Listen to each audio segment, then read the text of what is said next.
Halo anak-anakku, jumpa lagi dengan saya, Mahesa Yuningsi dalam materi bangun ruang sisi datar. Oke, di bangun ruang sisi datar di kelas 8 ini kita hanya akan, karena ini pembelajaran daring, harusnya kita belajar 4 macam bangun datar ya nak ya. Kubus, balok, prisma, limas.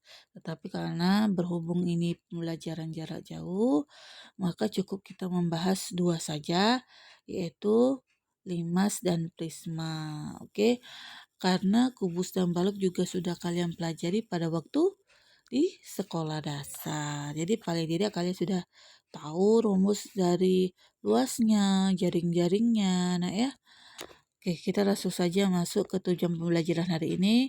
Kita akan membahas dulu tentang prisma. Minggu depan saya akan lanjutkan dengan materi limas ya. Jadi arti prisma itu apa? Sifat prisma itu bagaimana? Luas luas apa rumus-rumus di permukaan rumus-rumus dari prisma itu sendiri apa? Oke, ini kita langsung saja masuk ke pengertian prisma. Jadi perhatikan gambar berikut ini. Ini macam-macam contoh prisma ya. Ada prisma segi 5, ada prisma segitiga, ada prisma segitiga juga, ada seperti prisma bentuk apa ini?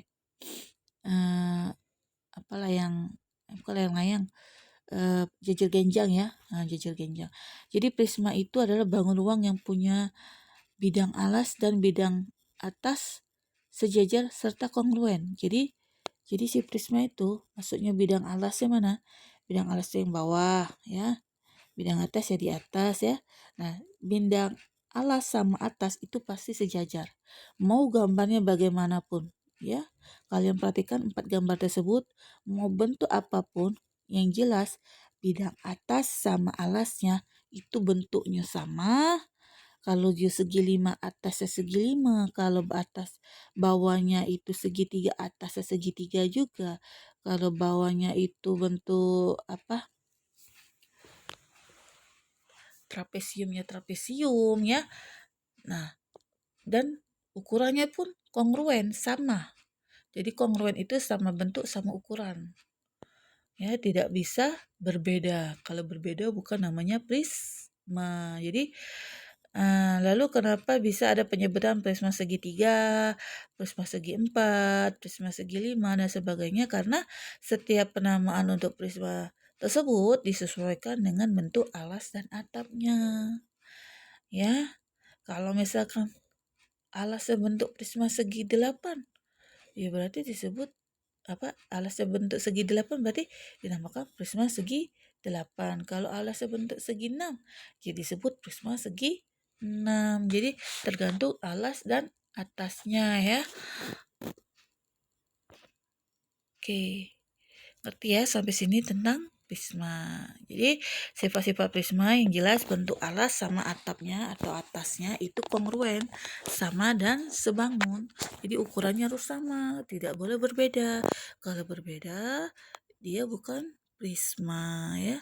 Setiap sisi bagian samping berbentuk persegi panjang atau jajar genjang.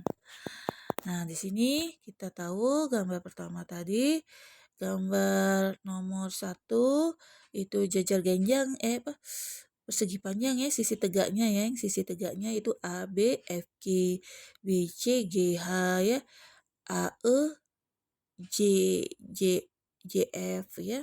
Terus yang di gambar kedua itu A, C, D, F itu persegi panjang ya. Juga gambar berikutnya yang ketiga A, B, E, D ya, yang ini ya. Nah, itu bentuknya persegi panjang. Nah, kalau ini disebut prisma jajar genjang yang nomor 4. Karena kenapa? Karena dia bentuknya jajar genjang. Jadi, bentuk sisi tegaknya antar dua itulah, yaitu kalau nggak persegi panjang, dia jajar genjang ya. Oke. Setiap sisi bagian samping tadi sudah umumnya memiliki rusuk tegak, tetapi ada pula yang tidak tegak. Contohnya kayak prisma jajar genjang. Kalau prisma jajar genjang dia tidak ada eh, yang tegak ya, maksudnya dia bentuknya miring semua. Kalau dia rusuk tegak itu biasanya yang segi 6, segi 5, persegi panjang atau segitiga gitu ya. Setiap diagonal bidang pada sisi yang sama memiliki ukuran yang sama. Diagonal bidangnya ya. Kita masuk ke rumus-rumus prisma. Jadi yang harus kalian pahami, kita tidak bisa mematok ya, karena prisma itu tergantung alas dan atasnya. Jika bentuknya segitiga, maka di sini kita perhatikan di luas permukaannya, ya. Jadi mengapa 2 kali luas alas ditambah keliling alas kali tinggi? Mengapa ditulis seperti ini? Karena kita tidak bisa mematok alasnya bentuk apa. Mau bentuk segitiga, segi 5, segi 6, atau jajah genjang. Jadi tergantung alasnya bentuk apa. Kemudian untuk mencari volumenya, cukup luas alas kali tinggi. Tingginya sini adalah tinggi prisma. Ya. Sama di luas permukaan ini tadi 2 kali luas alas ya, karena mengapa 2 kali luas alas? Jadi untuk menghitung permukaan untuk menghitung luas permukaan dari prisma, saya back kembali ya ke halaman-halaman tadi. Jadi mengapa sih rumusnya harus 2 kali luas alas ditambah keliling alas dikali tinggi. Jadi tingginya situ adalah tinggi prisma. Ya, jadi kamu perhatikan di sini yang namanya luas berarti kita menggabungkan ya. Nah, di sini dia ada sisi alas, sisi atas yang kebetulan sama ukurannya. Jadi kita cari dulu salah satu aja ambil. Misalkan di sini bentuknya yang gambar kedua itu segitiga, maka rumus segitiga apa? Karena alasnya bentuk segitiga, maka rumus luas segitiga. Luas segitiga itu alas kali tinggi bagi 2. Berarti alas kali tinggi bagi 2, berapa dapatnya baru dikalikan 2 ditambah keliling alas. Jadi kita cari dulu keliling alas ini berapa. Jadi cara mencari keliling cukup dijumlahkan. Jadi sisi DF ditambah FE ditambah ED. Berapa? Nah, ya. Baru dikalikan ini dikali 2 dulu berapa dapatnya, baru dikaliin dengan tinggi prisma ya. T-nya itu adalah tinggi prisma. Oke, di sini ada volume luas alas kali tinggi ya. Jadi tergantung alasnya bentuk apa. Kalau segitiga ya tulis rumusnya alas kali tinggi bagi 2 dikali tingginya di sini adalah tinggi prisma ya. Oke, untuk mencari banyak rusuk pada sebuah prisma itu tergantung dari bentuknya. Jadi N di sini merupakan segi dalam prismanya. Misal prisma segi 4 berarti N-nya ada 4. Karena disebut prisma segi 4 berarti N-nya 4. Jadi kalau nak mencari rusuknya, kalau nak ngitungnya kan lama. Maksudnya tuh mau ngitung manualnya kan lama ya, mau kita gambar dulu apa. Kita cukup pakai rumus aja, banyak rusuk itu 3 kali N. Jadi N yang di sini adalah misalkan prisma segitiga. Misalkan. Berarti 3 kali 3, 9. Berarti rusuk dari prisma segitiga tersebut ada 9. Banyak sisinya. Tadi segitiga ya. Berarti N-nya berarti 3. 3 tambah 2, 5. Jadi banyak sisinya ada 5. Titik sudutnya 2 kali N-nya tadi 3 ya. 2 kali 3, 6. Berarti banyak titik sudutnya ada 6. Kalau nggak percaya silakan digambar ya. Dipraktekkan. Misalkan ini ya. Nah. Maaf. Oke, misal di sini saya gambar prisma segitiga. Maaf kalau tidak rapi. Oke, di sini kalau kalian perhatikan nih lihat ya. Kalau tidak percaya kalau kita ambil prisma segitiga berarti N-nya ini 3 ya. Kita gantikan N-nya 3.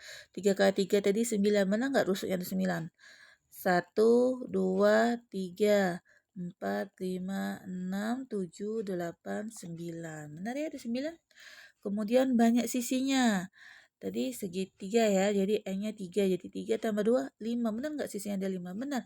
Sisi alas sama atas 2, 1, 2, 3 yang di belakang ya, jadi 5. Banyak titik sudutnya, 2 kali 3, 6. Benar nggak titik sudutnya? Titik sudut itu yang di ujung-ujung ya. 1, 2, 3, 4, 5, 6. Benar, 6. Paham ya sampai sini? Oke, kita masuk ke contoh aja. Contoh soal ya. Di sini saya ambil prisma segitiga ya. Semuanya saya ambil prisma segitiga semua. Jadi alas sebuah prisma berbentuk segitiga sama kaki. Kebetulan di sini saya ambil segitiganya sama kaki ya. Jadi segitiga itu kan banyak macam nak. Ada segitiga siku-siku, ada yang sama kaki, ada yang sama sisi ya. Sini saya ambil sama kaki. Dengan panjang sisi-sisinya itu 664 ya. Berarti 664 itu seperti ini kira-kira gambarnya ya. Segitiga sama kaki itu. Terlebih dahulu kita harus mencari tinggi segitiga. Mengapa? Mengapa kita perlu cari tinggi? Karena kita mau mencari luas alasnya. Luas alas ini kan di sini kita ketahui bahwa prismanya bentuk segitiga. Jadi alas sama atasnya segitiga. Dan kita memerlukan juga tinggi dari segitiga tersebut. Sini kita pakai Pitagoras lagi ketemu Pitagoras ya. Jadi kalau kalian tidak paham Pitagoras dari awal itu akan selamanya susah untuk melanjutkan materi-materi berikutnya. Oke, di sini kita tahu panjang segitiga. Panjangnya dari sini ke sini itu 4, berarti kalau ambil satu aja ini 2 ya, ini 2, ini 2. Berarti kita mencari sisi ini ya, nih. Nah, ini 6, ini 2. Berarti kita mencari sisi ini dikurangkan ya. Jadi 36, jadi 6 kuadrat dikurang 2 kuadrat. 36 dikurang 4 dapatnya 32. Akar 32 itu 5,66 cm ya. Oke.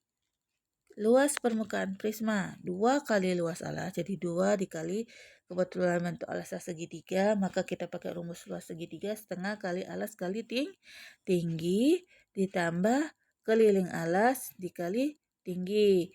Tinggi di sini adalah tinggi prisma nih ya. Nih, tinggi prisma diketahui dari soal adalah 9 cm ya. Jadi jangan salah, jangan dimasuki tinggi segitiga, tapi tinggi prisma. Tinggi segitiganya gunanya apa Bu untuk mencari 5,66 tadi? Oh ya, untuk mencari luas alasnya tadi. Rumus dari luas segitiga itu adalah alas kali tinggi bagi 2 ya. Jadi kita masukkan sini 2 dikali setengah atau setengah, jadi bisa pakai setengah kali alas kali tinggi ya. Setengah dikali alasnya tadi 4 ya. Alasnya 4 dikali tadi kita dapat tingginya 5,66. Jadi ditambah keliling alasnya. Keliling alasnya tadi kata saya kalau mau mencari keliling itu cukup dijumlahkan, yaitu 6 tambah 6 tambah 4 dikali tinggi prismanya 9. Jadi kita lakukan ini. Ini 2 sama 2 coret habis.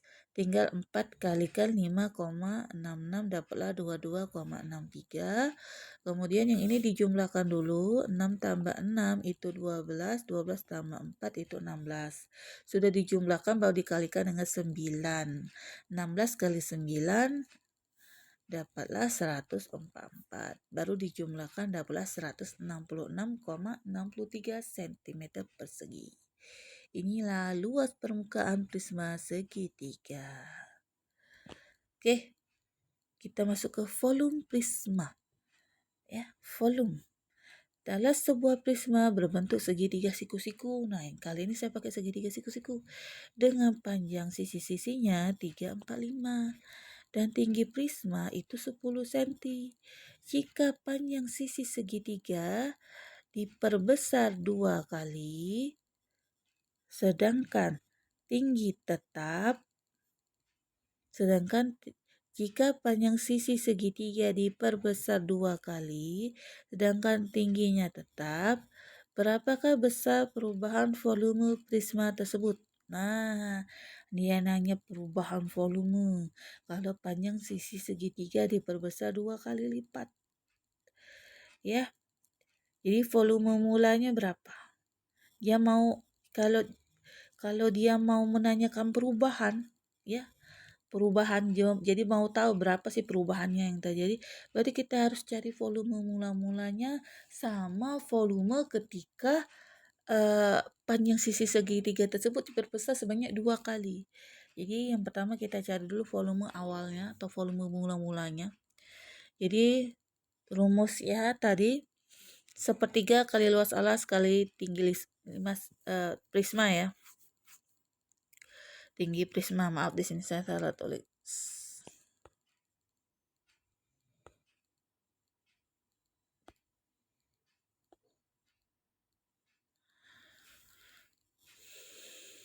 Oke, di sini ya. Luas alas kali tinggi ya. Limas ya. Maaf di sini kayaknya saya ada salah hitung. Seharusnya kalau untuk ini saya kan mau carinya volume prisma. Kalau prisma kan nggak ada sepertiga ya. Jadi sepertiga ini dihapus aja.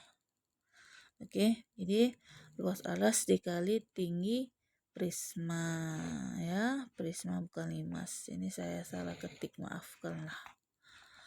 Oke. Jadi setengah dikali 3 kali 4. Kok Bu 5-nya ngapa nggak digunain? Jadi ingat ya, kalau segitiga siku-siku itu sisi yang panjang itu adalah sisi miring. Jadi 5-nya otomatis adalah sisi miring. Sekarang tergantung 3 sama 4 mau taruh di alas. Yang mana alas mana tinggi ya? Biasanya tinggi itu yang 4, alasnya yang pendek ya 3. Jadi setengah kali 3 kali 4 dikali tinggi limasnya 10. Oke, ini dicoret ya 4 bagi dikaliin setengah itu 2. 3 kali 2 itu 6. Berarti di sini dapatnya 60 ya. 60 cm ya. Maafkanlah. 60 cm persegi. Kemudian apabila panjang sisinya diperbesar menjadi 2 kali, jadi otomatis kita yang sisi-sisi ini kita 2 kali lipat kan. 3 kali 2, 4 kali 2, 5 kali 2, 3 kali 2 jadi 6, 4 kali 2 jadi 8, 5 kali 2 jadinya 10 ya. Ini sepertiganya kita coret karena kita masih belajar prisma ya.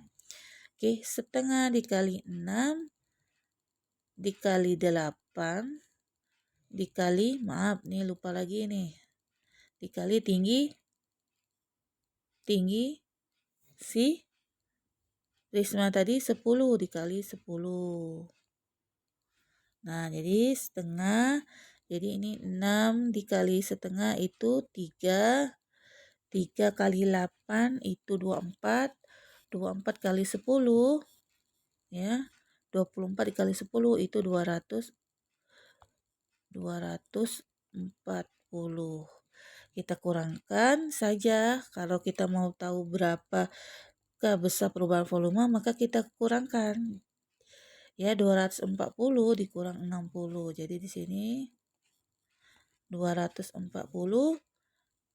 dikurang 60 itu dapatnya berapa? 180. Jadi jawabannya 180 cm per cm ini ya. Kubik kubik ya. Maaf sini kubik harusnya. Sini kalau volume itu kubik. Ya, pangkat 3. Kubik. Oke. Terima kasih atas sudah menonton videonya. See you next materi. Maafkanlah jika banyak kesalahan dalam pengetikan. Jangan lupa like dan subscribe. Oke. Thank you.